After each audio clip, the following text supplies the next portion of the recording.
Balance diet یعنی متوازن غذا بچے کی ایک بہت ہی بنیادی ضرورت ہے. یعنی امتحانات میں ذہنی کاموں کے دوران اس پر بڑی توجہ دینی چاہیے. بہت زیادہ چکنائی، میٹھا، کیفین اور مشروبات جیسے ہوتے ہیں، انرجی ڈرنکس ہوتی ہیں، سوڈا ہے، مٹھائی ہے، تو ان سب چیزوں سے جتنی بھی ممکن ہو نا اس سے بچنا چاہیے. اچھا، چاکلیٹس، برگر، چپس یہ بچوں کے موڈ کو چڑچڑا کر دیتے ہیں اور ہائپر ایکٹیو بنا دیتے ہیں. اچھی نیند سوچ اور توجہ دونوں کو بڑھاتی ہے. ٹین ایج بچوں کو 8 سے 10 گھنٹے کی نیند درکار ہوتی ہے. امتحان کی رات جاگ کر پڑھائی کرنا اسٹریس بڑھانے کی وجہ بن جاتا ہے. بچوں کو خاص طور پہ تاکید کریں کہ ایگزام کی رات سے پہلے اپنی پوری تیاری جو ہے وہ مکمل کر لیں. امتحان کے دوران لچکدار رویہ اپنائیں. جب بچہ سارا دن پڑھ رہا ہے تو گھر کے ادھورے کام یا بکھرے کمرے پر پریشان ہونے کی ضرورت نہیں ہے. آپ پرسکون رہیں گے تو بچہ بھی پرسکون رہے گا. یاد رکھنے والی بات یہ ہے کہ امتحان ہمیشہ نہیں رہیں گے. امتحانات کے دوران بچے کو پڑھائی کے لیے کوئی پرسکون جگہ یا کمرہ دیں اور محبت سے پوچھتے رہیں کہ آپ کس طرح جو ہے ریویژن کر رہے ہیں اور آپ کس طرح ان کی مدد کر سکتے ہیں.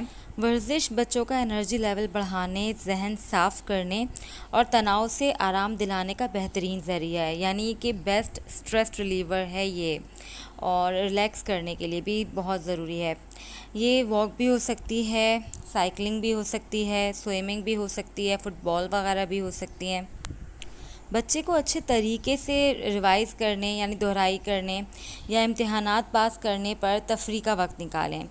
اچھا، ضروری نہیں ہے کہ یہ کوئی بہت مہنگی تفریح ہو.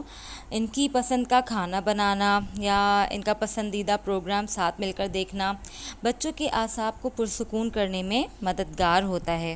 اب ہم دیکھیں گے کہ بچے ایسا کیا کریں کہ امتحانات کے دوران خود کو مضبوط رکھنے کے لیے وہ کیا کر سکتے ہیں. اب ہم دیکھتے ہیں. پڑھائی کا ایک مستقل شیڈول بنانے اور روز کی بنیاد پر پڑھائی سے متعلق بنیادی کام لکھنے سے طالب علم ہمیشہ امتحان کے لیے تیار رہتا ہے اور نصاب بھی اس سے پہلے ختم ہو جاتا ہے. یعنی کہ آپ کا جو سلیبس ہوتا ہے اور کتاب کی پڑھائی بھی مکمل ہو چکی ہوتی ہے. اچھا، اس شیڈول کے دوران آپ کو تھوڑے گیپس لیتے رہیں، جیسے بریک لیتے رہیں، تاکہ آپ کے جو انرجی لیول ہے نا وہ برقرار رہے. وقت، مضامین اور اسباق کی ترجیحات بنانے سے تناؤ قابو میں رہتا ہے. یعنی کہ آپ کی ٹائم مینجمنٹ اچھی ہو، کون سا سبجیکٹ آپ کو کب پڑھنا ہے اور کون سا چیپٹر، یہ سب آپ کو پتہ ہونا چاہیے. اس سے اسٹریس جو ہے کنٹرول میں رہتا ہے، کیونکہ اس کی مدد سے آپ اہم اور مشکل سبق پہلے سمجھ لیتے ہیں، پڑھ لیتے ہیں، یاد کر لیتے ہیں. اور ٹائم ٹیبل آپ کا جو آپ نے بنایا ہوا ہوتا ہے وہ آپ کو مسلسل یاد دہانی کرا رہا ہوتا ہے کہ اب پڑھائی کے لیے آپ کے پاس کتنا وقت بچا ہوا ہے اور ریویژن کا وقت کب شروع ہونا ہے. آج کل بچوں میں سوشل میڈیا، موبائل وغیرہ کا استعمال بہت زیادہ ہو گیا ہے. امتحانات کے دوران ان سے دوری اختیار کرنا ایک مشکل فیصلہ ہے، لیکن یہ آپ کی پڑھائی اور توجہ کے لیے بہت جو ہے آپ کے لیے ہیلپ فل ہوگا اور آپ کا اسٹریس کم ہوگا. کیونکہ امتحانات کے دوران اگر آپ مستقل سوشل میڈیا کا استعمال کرتے رہیں گے یا موبائل استعمال کرتے ہی چلے جائیں گے تو ایگزام کی جو تیاری ہے وہ لیٹ ہو جائے گی.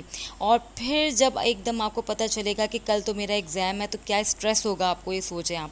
تو بہتر یہ ہے کہ جب آپ نے شیڈیول اپنا بنا لیا ہے تو اس میں سوشل میڈیا اور موبائل کا تھوڑا ٹائم رکھیں.